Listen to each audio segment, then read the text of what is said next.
All right. Welcome, everybody, to the Healing Place podcast. I am your host. I just said guest. I am your host, Teri Wellbrock, and I'm super excited to have my guest with me here today, Greg Williams of Baylor College of Medicine. And he's here to talk about his upcoming book release, which is coming out Friday, right? Is it February 1st? Yes. Yay. And the possibility of a radio show. So, yeah. All right. So welcome. Hi. It's an honor to be with you, even though we're hundreds and thousands of miles away, but it is awesome. I've heard so many great things about you, and I am one of your followers and one of your biggest fans, probably. Oh, thanks. If I could reach through, I'd give you a big hug. Thank you for that. That was wonderful.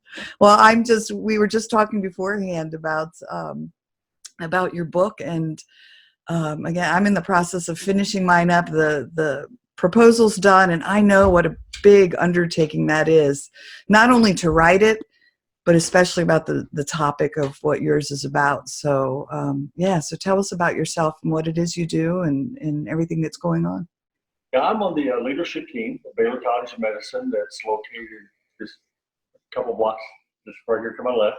And on that team, I'm in the OB-GYN department, and I take care of the doctors there and make sure the administrative staff and everything is running smoothly. And that's located inside the Texas Children's Hospital. It's located inside the Texas Medical Center. So I have a great relationship with a lot of medical personnel, doctors, physicians, counselors, those type of people. And the book that I just got this kind of copy just yesterday, and then I got 200 copies a few minutes ago. This has been a long journey. It's taken me several years. I wanted to put it down, but on paper, what was going on. But I promised myself that I wouldn't share the story until after my mom passed. Oh. Because I didn't want to break her heart any more than what it was. I so get that. My mom is 83, and I think that's why I've drug my feet with putting those finishing touches on mine, is because, like, I so relate to that. I get it. Yeah. I think after you read the book, I think you kind of me and the world have kind of discovered that she probably did know, but she was in denial. Right. And when I finally came out and told her, she was just so angry and bitter, and it really changed her life. I didn't tell her everything. Right. And I still haven't told the world everything. There's still some things that I haven't even been able to open up that last closet door to. So I started writing this down several years ago, 3 or 4 years ago. And then I kept stopping, putting it down, stopping. Yes. And then I'm affiliated with the church, and I didn't really know if the little old ladies in the church would really want to know that kind of stuff about me. Right. So I really had a battle. I also had a battle with my kids,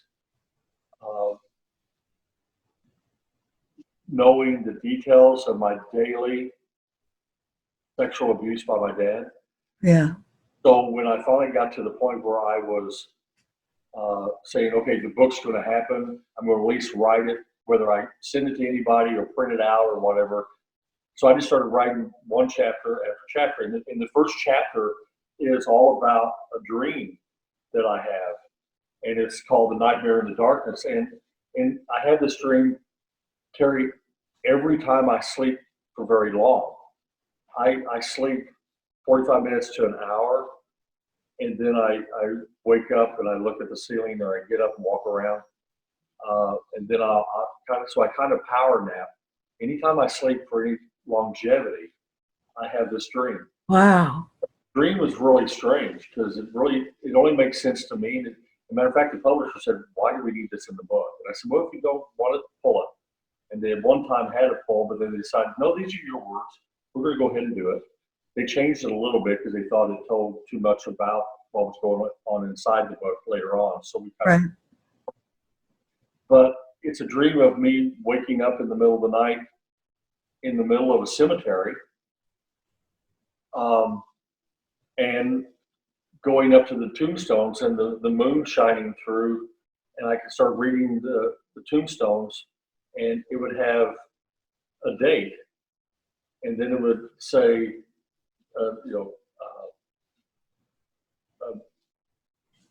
Little League Summer, and then another one would say gang rape, and another one with a date would say another event. And every time I came to a tombstone, it was about another experience, traumatic experience that happened in my life. And I could feel as this dream goes on, the nightmare goes on, my heart started racing. I started sweating, and I started wondering what's going on. And a major part of the dream is that there's a house on the other side of the cemetery that has the lights on, and I'm trying to make it to the house. And I realize safety is there, but I have to go through the cemetery to get to it. Oh my gosh. I never make it to the house because I always wake up screaming, blood curdling screams. Wow. I did that the other day, and I live in a penthouse here where there's a lot of people close. I would think, oh no, they may have heard me. Right. But that truth of, to get to the light, I had to deal with every tombstone became something real to me. For me to be able to see any type of healing in my life, I needed to face every one of the events that was on those tombstones. So I started taking those tombstones one by one and dealing with it. Wow. It kind of, I get this question all the time because I speak all over. Well, how do you know that you were 4 years old when you first remember that event, the first time I was abused by my dad? If it wasn't for the internet, I would have never found out when it was, when I could remember the first time. But I remember a Christmas catalog. Remember those old Christmas catalogs that had Yes. The everybody- Sears? Oh, I loved getting that. Wards and J.C. Penney's, and there was a Sears catalog.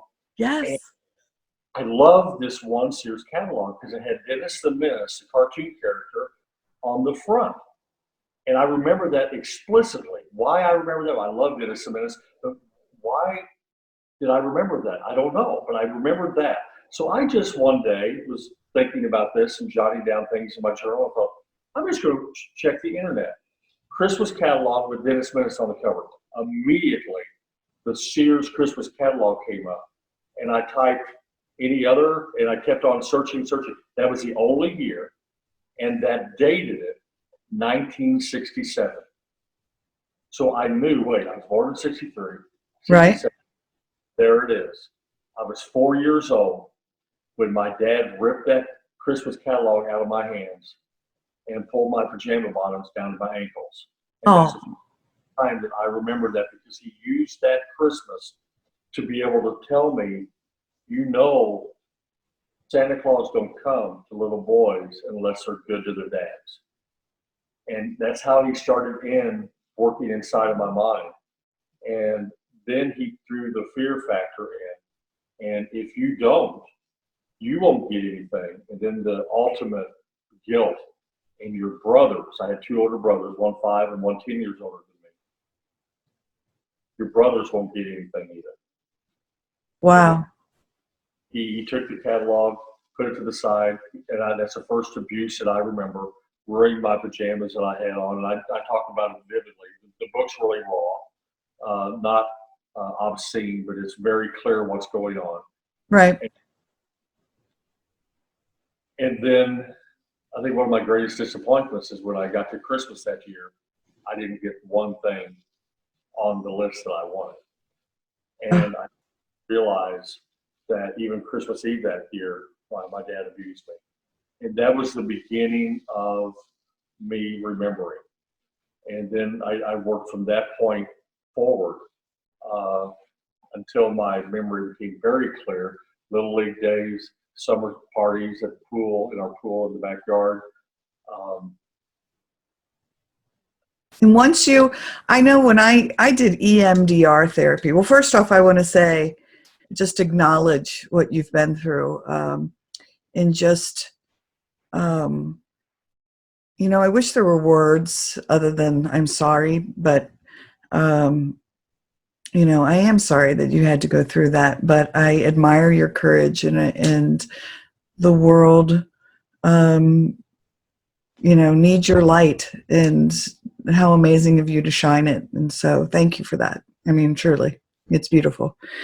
Um, but I tell people all the time, you know, that one of the things I say when I give my speeches and when I talk is that I tell people you have to go through the darkness to get to the light. And so when you were talking about that and being in the cemetery and moving towards that house, that's the first thing I thought was, oh my gosh, it was his soul, it was his heart, it was something telling him, you have to go through this darkness to get to that light and to get to that place. And when I did EMDR therapy, which was I don't know if you're familiar with it, but it's eye movement. Many wonderful things about that. Yeah, it's eye movement, desensitization, and reprocessing. And so I remember my therapist telling me I had compartmentalized everything. Remember the old Dewey Decimal System at the library, and you had the books, you know, and the drawers you had to pull out. You know, there was no internet, and so you had to find, you know, what you're looking for. Well, that's what I did with my traumas. And so we basically sat there, and kind of like you with the tombstones, we would pick one. And we eventually ended up, I like to think of it as we just kind of dumped all those Dewey Decimal drawers in the middle of the floor. And I had this giant heap of traumas, and we just started slowly sorting through them. And yeah, but it was really cool. You know, I experienced date rape, lost my virginity at 16. And I was like, how do I come up with dates? Well, I keep memories, like little things. And so I had a box. As a matter of fact, it's sitting right here on the floor. And so I had this box, and I was going through and looking through all these envelopes. I had kept notes from like my BFFs. You know, no texting. We would write a note and sneak it under the desk. And this particular envelope had this particular boyfriend's name on it. And so when I opened it, it was newspaper articles about his family. His family was involved in some things here in Cincinnati. They were kind of a bigger deal. But there was a little piece of paper that said, worst night of my life, and it had a date on it. And I instantaneously knew what it was. And I was like, okay, I have a date. Like, it was almost validation for that, yes, this really did happen. This really did go on. So it was an opening of the Pandora's box per se that I didn't know if I wanted open, I needed to open. Yeah. When I saw the date, it was like, this happened all my life. Yeah, 4 years old. Forward, I don't remember one day that I wasn't sexually abused. And that's the first sentence in my book. I can't remember one day that I wasn't sexually abused by my father growing up as a child. All the way up to almost my 17th birthday. That's what I was going to ask, when it ended or how you got out of it. It's so, I can't even fathom this myself. And I would understand why people would go, I don't understand how you can be somewhat normal. Right. I would literally leave a date, take her home at 16 years old, drive her home, and I had to be home at midnight. Not 1 minute past midnight. You didn't mess, because you didn't have cell phones. I'm running late. That was the old day. Right. I would drop her off, drive home, knowing that just as soon as I walked through that door, I was going to be abused by my dad. And that was horrific to me, that I was just kissing my girlfriend goodnight. Wow. Shortly, my dad's going to be kissing all over me. And I still have that thought, why didn't I say no? And when I finally stopped it, it was almost my 17th birthday. I remember, and I go vividly in this in the book, I remember fighting back for the first time. I was coming home.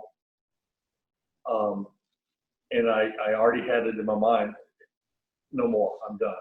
And he started in, and I screamed no.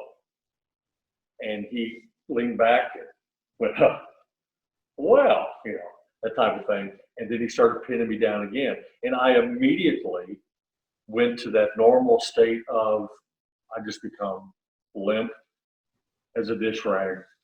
Okay, go ahead and do whatever you're going to do. And then something erupted out of me of no.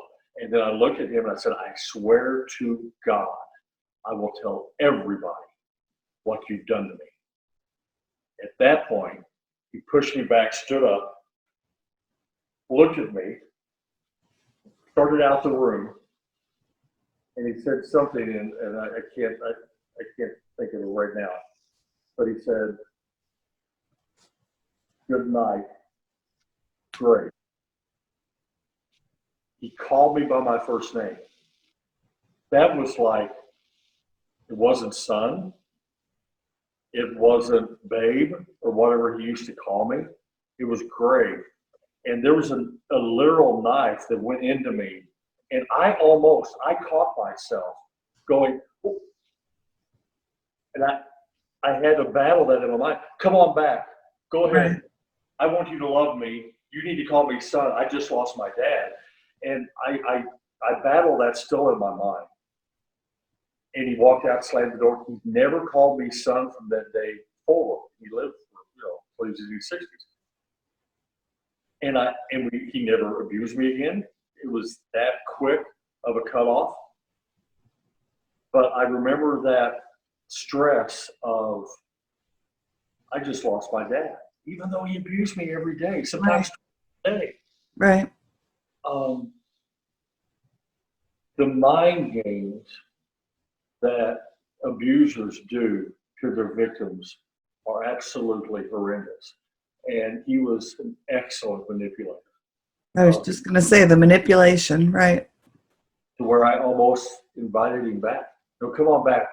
Just call me son again, Dad. Come on. Right.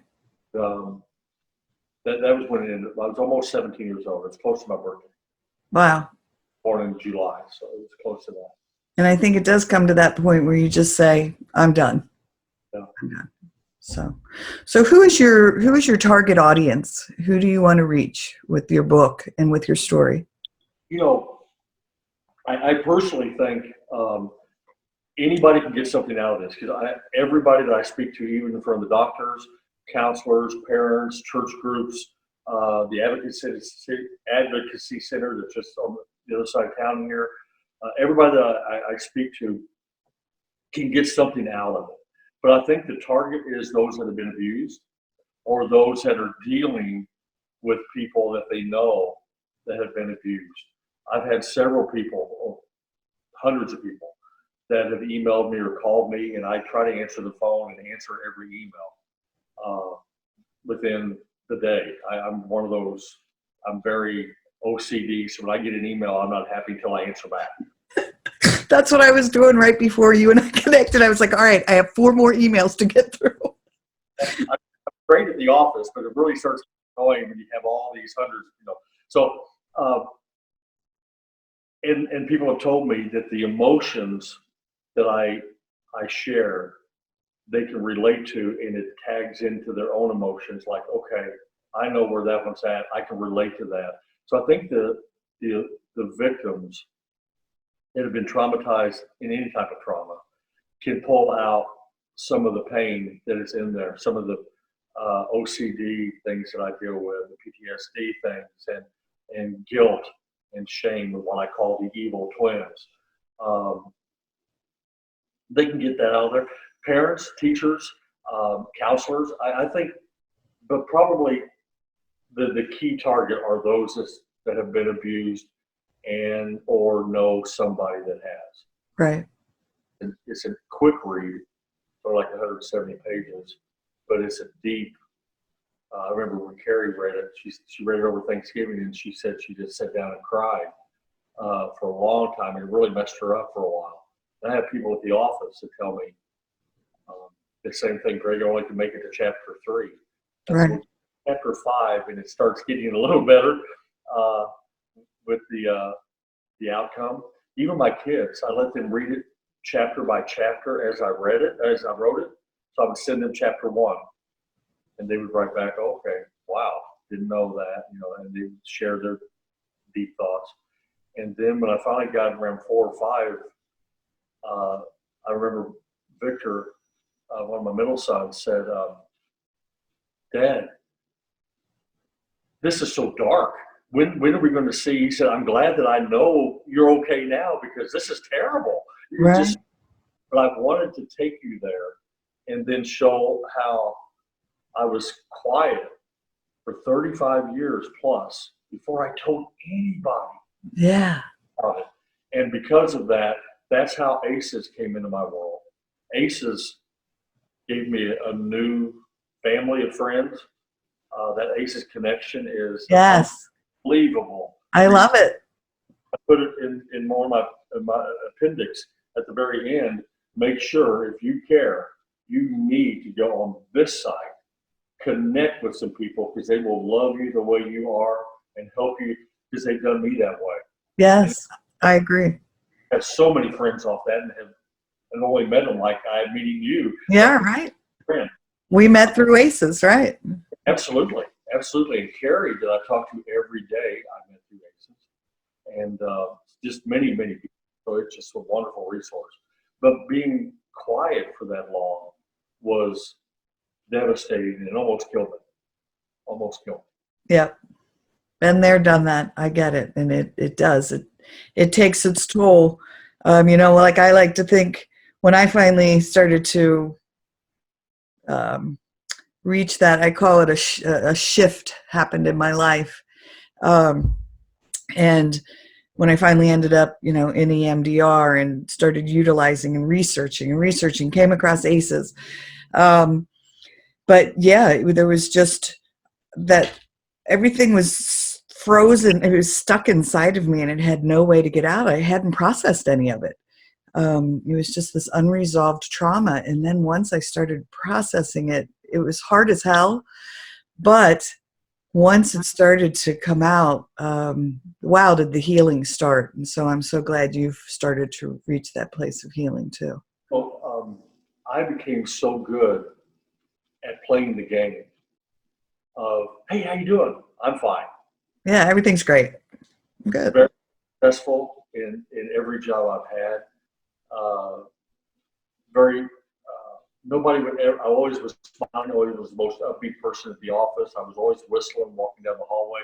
I had that down so pat that I never, ever let anybody inside where they could see behind the mask. Yes. Never.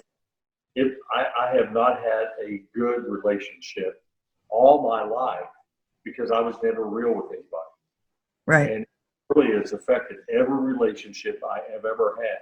And now that I'm just now becoming real, I realize that I can tell someone like you what's happened to me in every detail. And you may still like me. There's still a fear inside me. But I can deal with that now. And I'm trying to be as 100% authentic as I can. But boy, I'm 55. It took over 50 years for me to finally get a hold of that. And I get it. I've been there, done that. Yeah. When you finally, it's just exposing vulnerability. Yeah, it can be terrifying. And I would try to fix everybody else's problems. Yes. And find answers. And they would come to me and say, oh, great, what am I supposed to do about this? How am I supposed to handle this? And I'd have all those great answers, but I couldn't heal myself. Right. I wasn't listening to what I was saying, but boy, I could sure spew it. And now I'm starting to understand being real. I have had so many people that just embraced, we like who you are now, because Right. It's not a game. This is who you are. And we see the true happiness, the true vulnerability, the true authenticity, and the genuineness. And it's made all the difference in relationships now. Yes. One of my dearest friends in all the world says there's just an authenticity that comes out of people when you finally live your truth. Yeah. And I think that's what, now some people don't like that authenticity about me at all. And they run the other way. But I think to myself, sometimes I wonder, I told a friend of mine that yesterday, and I said, we were texting, and I said, keep putting your truth out there. And she said, she was talking about, she was feeling rejected. And I said, no, I said, you just haven't found the right people to connect to that yet. Keep being authentic, keep being real. You'll reach the right people, and it'll happen. So, And truth, seriously, as the Bible says, will set you free. yes. Really, really does. Yeah. And I became such a good, and I hate to put it this way, a good liar. Yeah. Lying to myself. And I still have problems when I look in the mirror, what I see back. I still don't like what I see. Do you do positive affirmations or any of those things? Now, Yeah. but there, for all those years, I didn't even want to use them. And Right. now I'm starting to, I am somebody special. I do Yeah. have, there's value in me, and I am able to help other people. And when I've given that all up to other people, it always comes back tenfold of, wow, thank you, wow, these emails and and I'm not doing it for the praise, but just that satisfaction of maybe, I hate to put it this way, maybe that's why I went through it. No, I've said that to myself, like, there has to be a purpose. There has to be a reason. And people tell me that. Terry, you survived all of that for a reason. And so I'm saying, Greg, you survived all of that for a reason, because, yeah, you're helping others to heal. And you know how close I came to dying when I was 48. I had open heart surgery. Wow. I went to a rheumatologist in St. Louis, because that's the area that I'm from. And a little resident came in. And I always tell this story to the doctors because they always get a hoot out of it. A resident came in and said, "Is it okay if I check you out?" I said, "Sure." So he started checking me out and was listening to my heart. Do you have a heart murmur? No. Mm-hmm. Never had a heart murmur. You ever had trouble with your heart? No. And finally, I said, "Can you go get the real doctor?" And I didn't mean it to be mean. So he goes out, the real doctor comes in. Of course, a resident is a real doctor. Right. But I was getting a kick out of that, a fellow resident. And then the doctor comes in and he checked me out and he said, "Barry, you got a problem. We need to get you downstairs now and see what's going on." And within a week, I had open heart surgery. One of my valves just gave out. And I remember when I was in Columbia, Missouri, going in and meeting with the heart surgeon, he told me that, "Greg, we don't have a medical reason why this happened to you. At 48 years old, we have no clue why your heart, that part of your heart, just gave out. All these little umbrella strings that hold that artery there just started popping. So we don't understand. We don't know if it'll happen again. We don't know if this will fix it. We have because we don't have a medical reason of why it's happening." So I went through that, made it through that, moved to Texas, and this started coming out. And then when I got in front of a couple doctors that knew about ACEs, and they were looking at my book, the rough draft, and they said, "Hey," and they read it, "Have you ever heard of ACEs?" I said, "No." That's exactly what you were going through. So it was stress. Absolutely. He said, Yeah. it was so bottled up for all those years that you just literally popped from the inside out. Wow. Started discovering that on ACEs connection, but I started discovering the facts behind it and started the education and the research behind it. Oh, It yeah. a light bulb, and flashing lights was going ding, ding, ding, ding. This is it. And then at that point, I said, I have to tell as many people as I can. You have to go back to all these traumatic events and discover what that is. Right.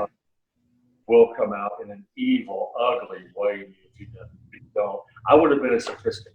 I would have been dead if that little resident didn't happen to go, "Hey, can I practice on you?" They would have never caught that. Wow. Wow. amazing. That's Really, some angels at work right there. absolutely, absolutely. Yeah. So that's why I'm really a big fan of what ACEs, what they do, Right. how they help, and the research and this resiliency and the trauma-informed communities and schools. And I'm just working now with Emory College and University of San Diego Medical School with Teri, and we're trying to start piloting medical schools, Baylor College of Medicine, with those two on each side of the country, to where we start teaching in the curriculum at the residency level and the fellowship level, ACEs, and not only ask what's wrong with your patients, but what's happened to your patients, and see if we can't get curriculum built. So I want to get that all over. That's one of my goals in life, and I know Carrie's too, that we're working together hand in hand, trying to get that to every medical school in the nation. Oh, that's fantastic. Yeah, come to University of Cincinnati. That's a big university hospital's a big teaching school, so that would be fabulous. We got to get it needs to be taught somewhere. And Yes. Baylor has been doing that for years. Yeah. So we have to re-up that a little bit and put a little more emphasis on it. But, Right. Very cool. So one of the questions that I ask guests is, are there any myths or facts that you want to clarify around, sexual abuse and survival? myths. One of the things I thought about, and I'm going to interrupt your answer here for a second, is, like the hashtag Me Too movement focused so much on girls. And and the 1 out of 4 girls, which is such a sad statistic, but then it's 1 out of 6 boys, or 1 out of 7 depending on which study you look at, but that's still such an unbelievably horrific number. And I think that's probably a myth in my book. Yeah. I don't think those numbers are even close. Really? I'm at the people every time I'm in front of a group. I always try to have, can y'all stand up if you don't know of somebody that has been affected by abuse in their lives? Very rarely do I ever have anybody stand up. I think the men's side of it is more as close to the women's side. Men have an unbelievable, and I battled with this.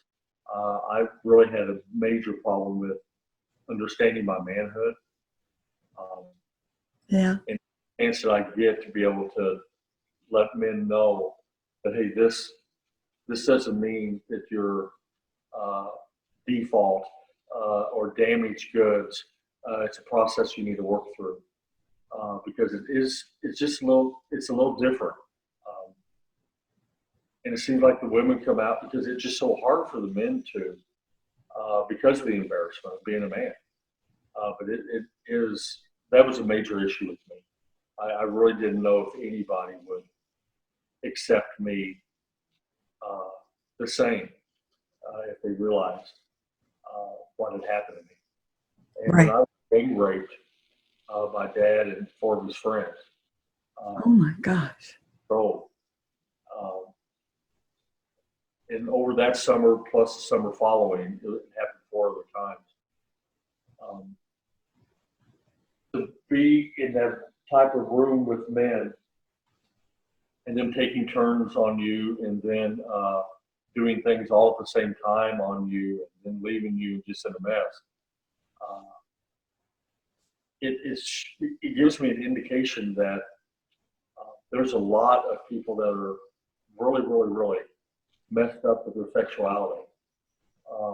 And I'm sure the internet, because the internet wasn't even discovered back then, the internet has increased that.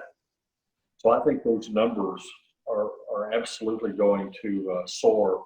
And just think about the last 6 months, Teri, what's happened in our country.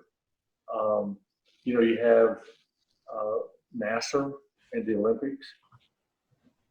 You have Bill Cosby and some of those, the movie stars, Right. and Weinstein and all of those, and Les Moonves and those.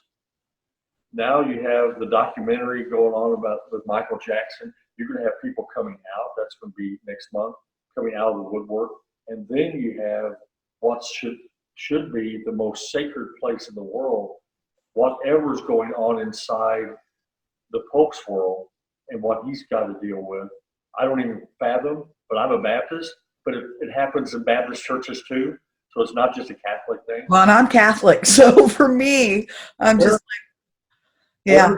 Oh, and the iron is as hot as it's ever been Yeah. for something like this and what you're doing and what ACES is doing to be able to get people to say, now's the time.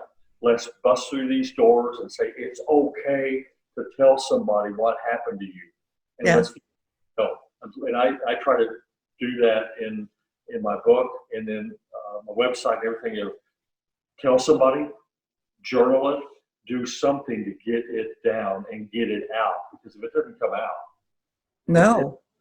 and I start every one of my talks with that song, Simon and Garfunkel, "The Sound of Silence." Yes. Have you heard the remake of it? I use that one. Oh, it's so powerful. He Yes. is unbelievable, and I have his face on there. That I have the statistics run during that song, and when he does that, and that one phrase, like cancer, silence grows. Yes. Silence like a cancer grows. Oh, you're giving me goosebumps. And that's exactly what it did. Yeah. Silence doesn't work. No. We have to keep doing this in the podcast world, and what you're doing and what so many people are doing is making an impact, because there's going to be so many thousands of people that go, you know what happened to me. Right. I remember somebody saying to me at one point, and this is a friend, and you know, I get it. Some people just don't understand, but it was just like, it happened in the past. Can't just let it go. And I was like, you don't understand the way ACEs, like how those adverse childhood experiences work, because you cannot just let it go. It cannot happen. You've got to go through a process of processing. So, yeah.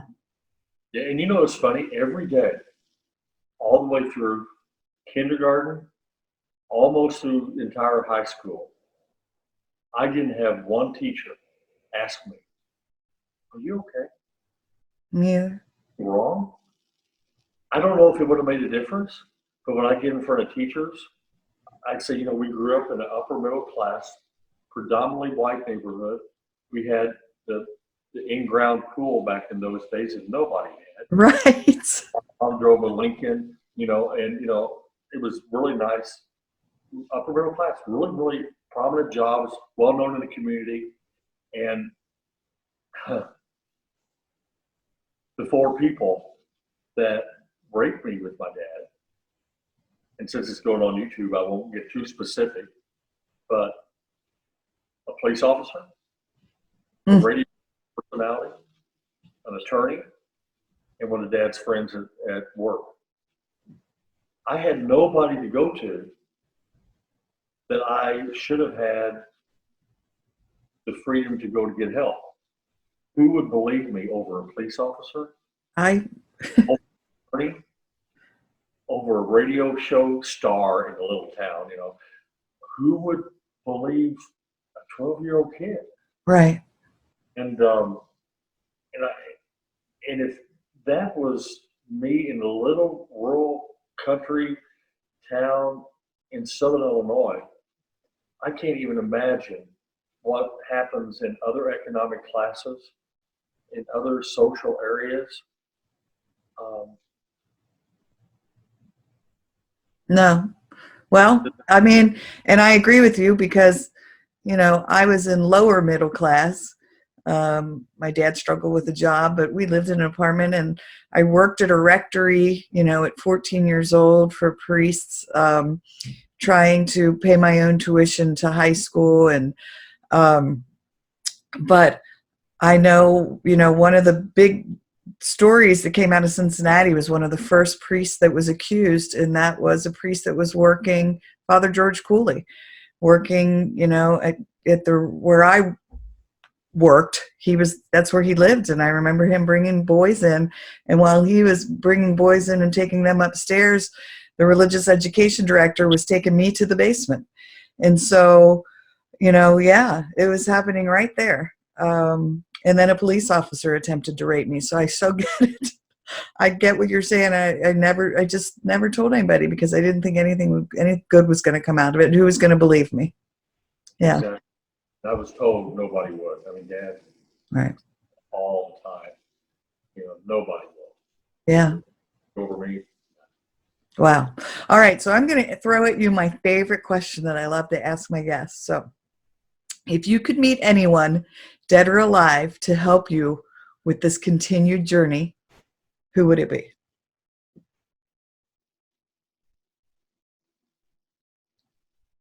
Well, it's I hate to get religious, uh, but obviously I would love to look at Jesus' eyes and say, what am I supposed to do with this? Show me the direction that I need to go. Uh, Show me the magnitude you want this to be. Help me try to put this all in the right perspective. Um, the only thing that kept me going as a child was, I don't know if you remember those little Bibles, little children's Bibles, and they handed these out in fourth grade at our school. And in fourth grade, everybody got a Bible, and I had one that had Jesus, a little picture of Jesus on a little kind of a cartoonish thing, and then a little boy sitting on his lap. Yeah. So. You remember those? Yeah, I do. Yes. That Bible became my hope. I became the boy on Jesus' lap. Right. And I looked at that. I kept it on my dresser by the bed, and I looked at that every night. I know you won't let me go because I'm on your lap. And I know that may be a real hokey answer to the question, but I would like to thank him for, that wasn't by chance. That was him saying, I got you. I have you. You're okay. Hang in there. You're going to survive this. Mm. And that's what made a lot of nights when I would lay there. And after 3 or 4 times, and then it got to be every night, I think that's where I got the OCD. I would start fading out. I would look at the drapes and count how many stripes were on the drapes or how many folds were on the drapes. Counting was one of mine as well. I would count. Yes. Oh, my footsteps today. Yeah. Exactly how many steps is here to the elevator. Yes. And if I have to stop and go back, it sometimes messes up my day. I'm trying to work through that. But right. I get it. That's another whole different story. Right. So,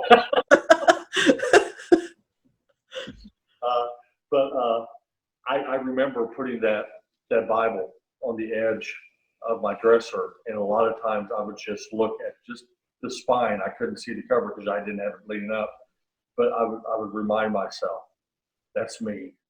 That's me on his lap. He's got me. He's got me. Yeah. And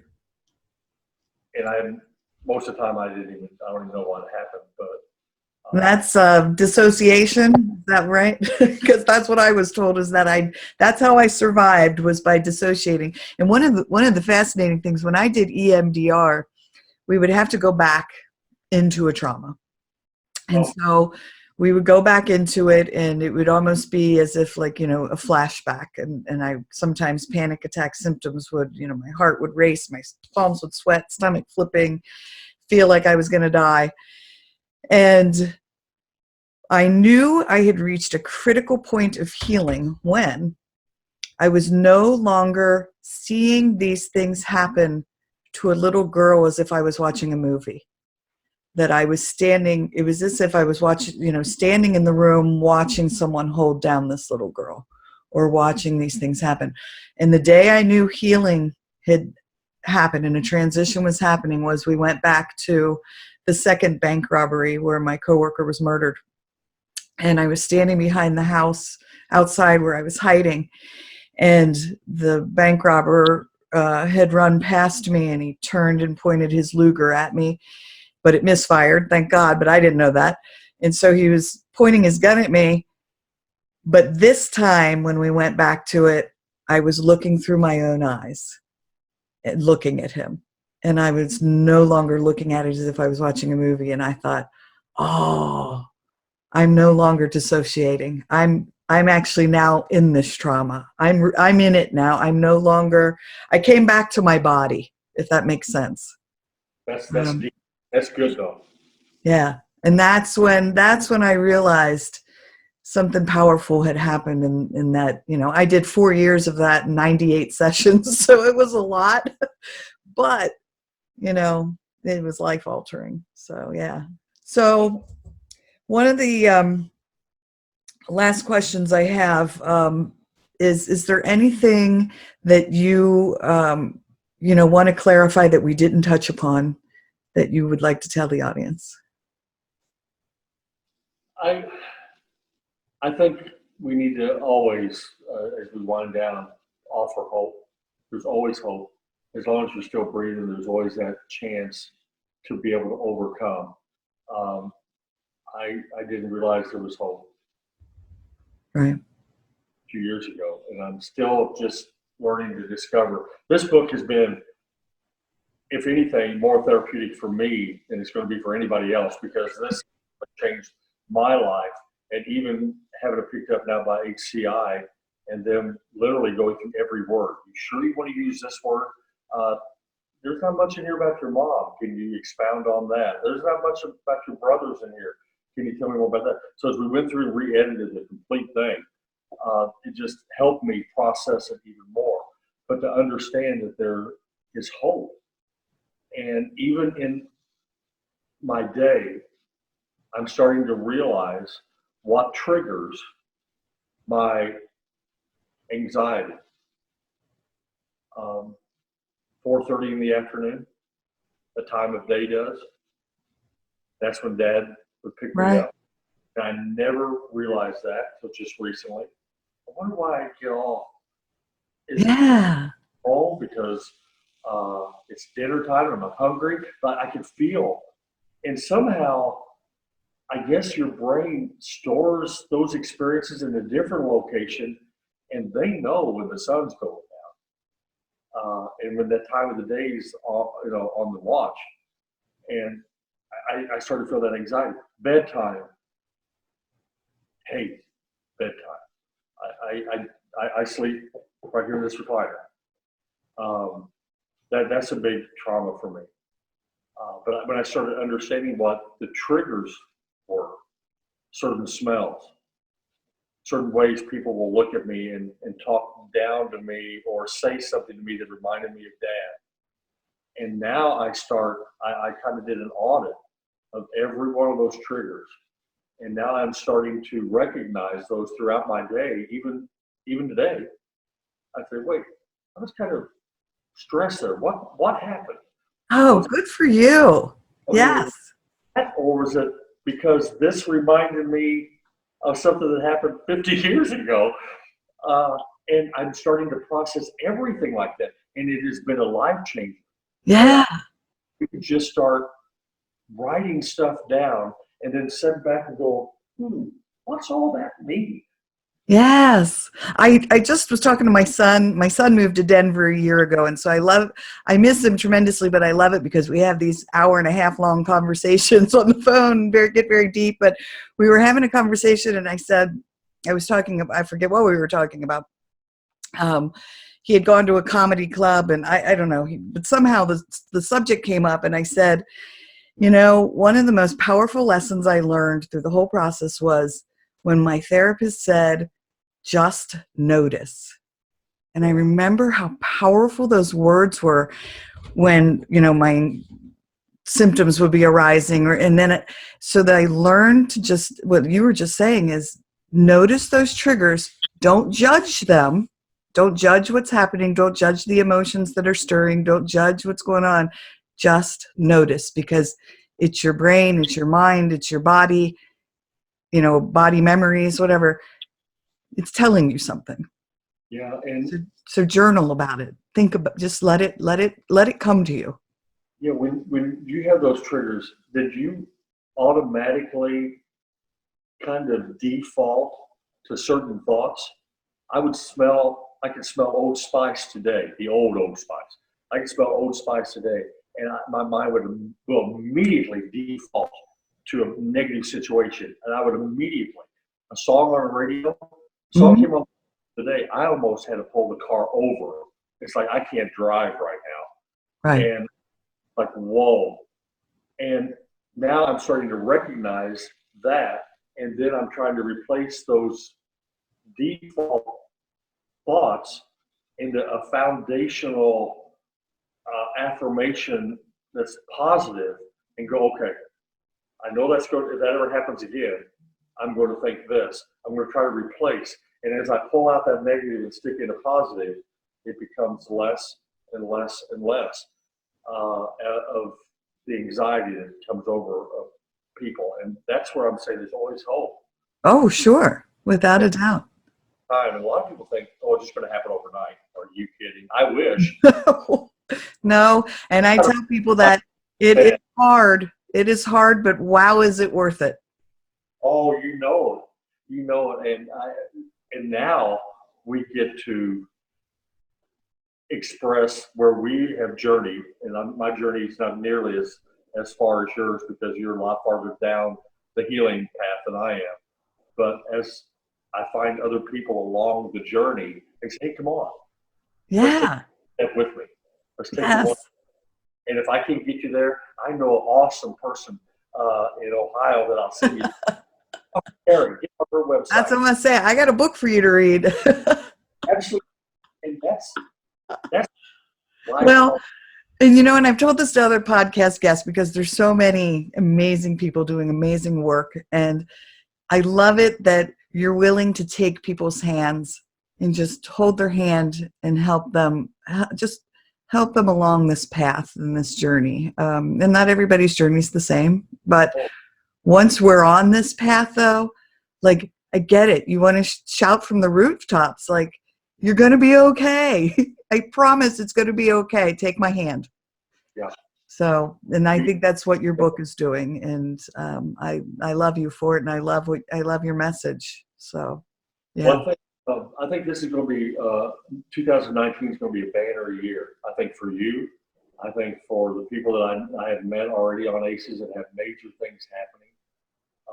I think ACEs is going to go from being recognizable to even being more highly recognizable in such a way that we might as well fasten our seatbelts. Right.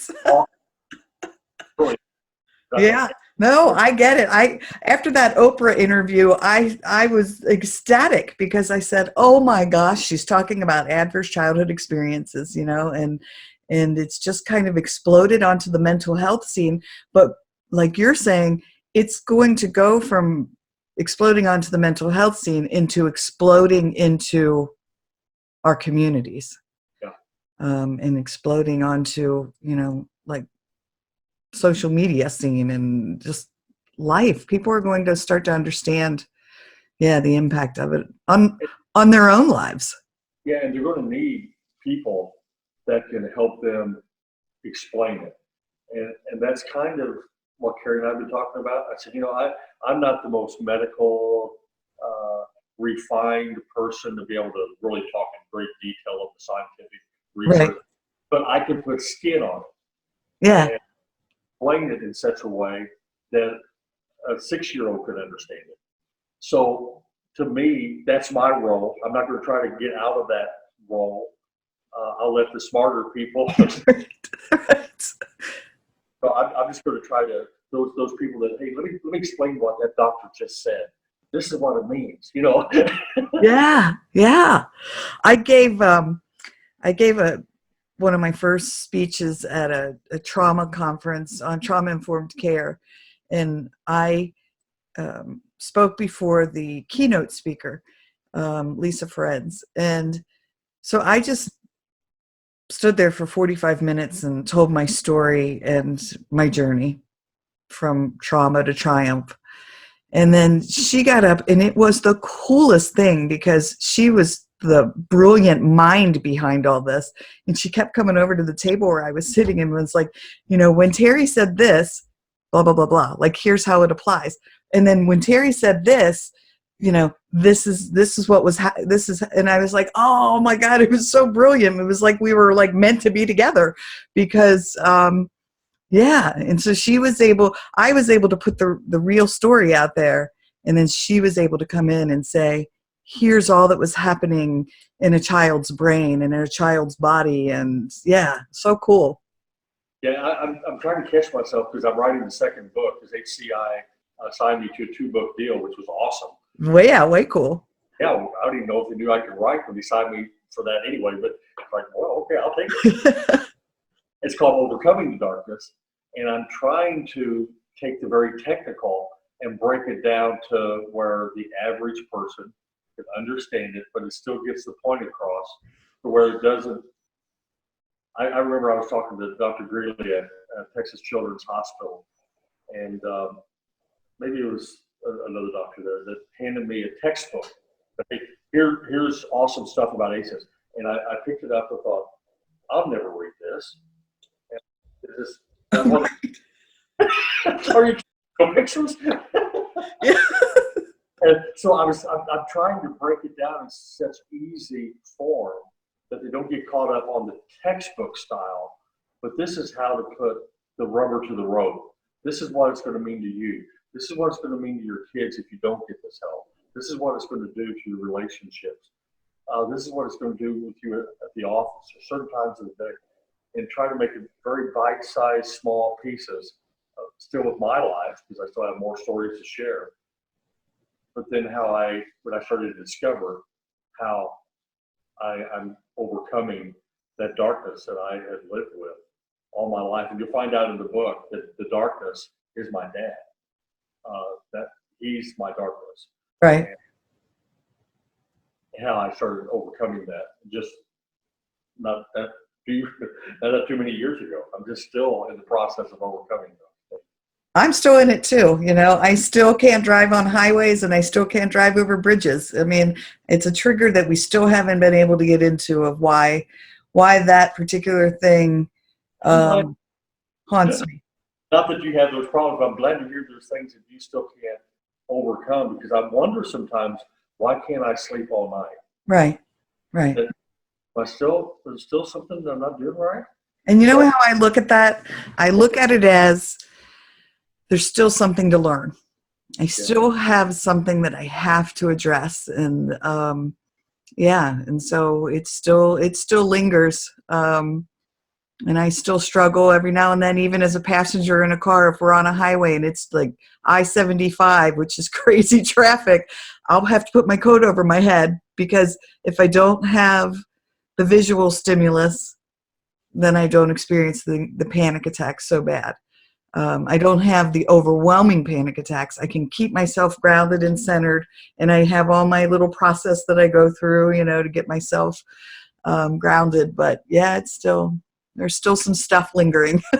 What do you use to ground you? Do you have any techniques? I know you just said put a towel over your head or a coat over your head. Is there anything like at the house? If you start going, do you have any particular? Because I have. Yeah, I think my favorite. I have a little like on my newsletter that I send out every month. I have a link for I created a little coping guide. So I don't know if you get my newsletter, but if you do, sign up and then download that. It's like anxiety coping guide, I think. And so I talk about all the different things that I've utilized. But my favorite is probably 5, 4, 3, 2, 1 mindfulness. And it's the coolest thing. And I practice it when I'm calm in nature.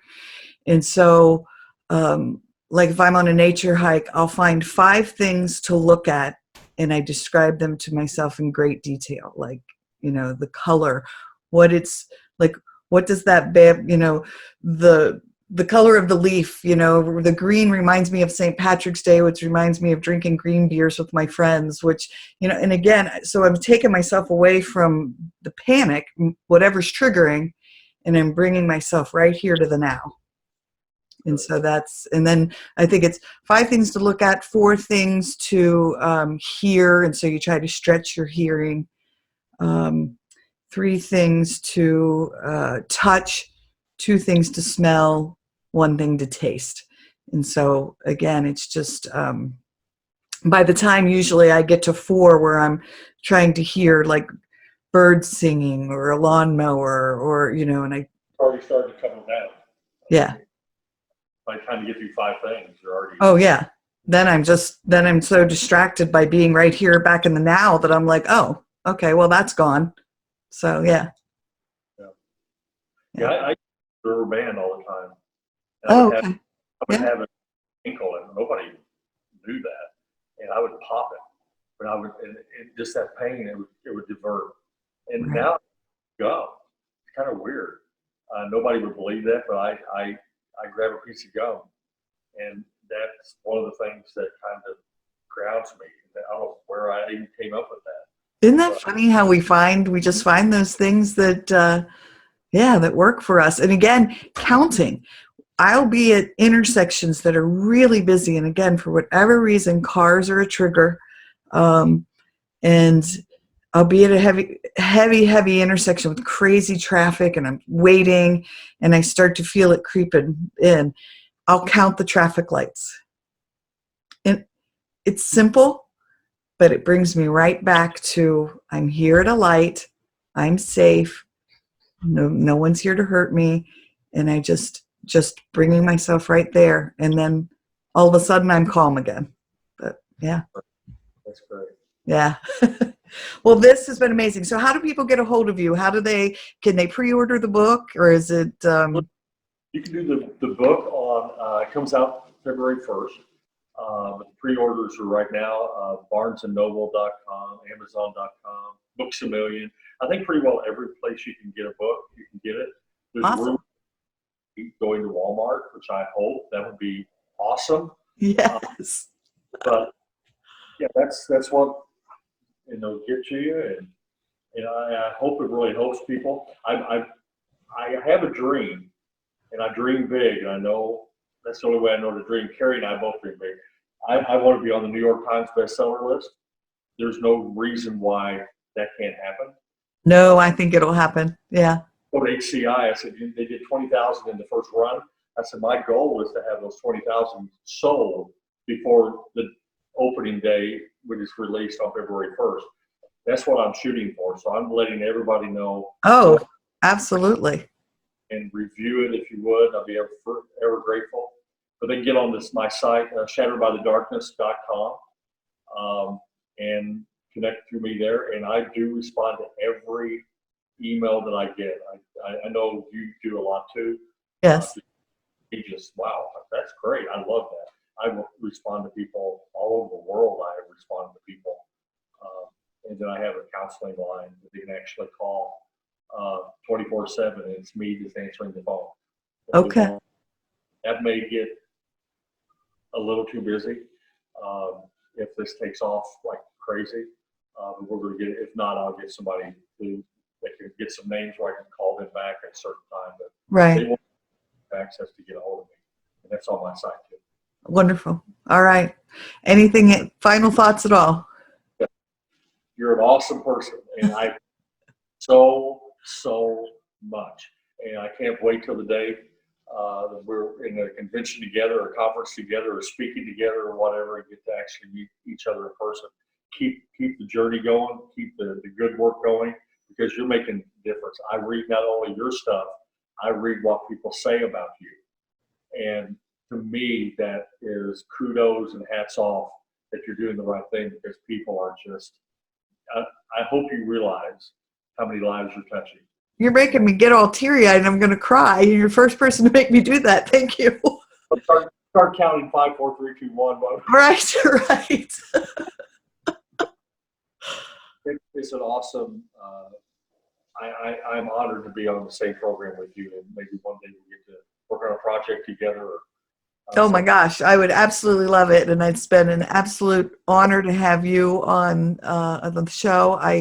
I think you will hit the New York Times bestsellers list. I think it's amazing what you're doing. And yes, I will collaborate anytime. I'll go on a stage with you. I'll do whatever you would like because yeah, I got your back. I think it's awesome.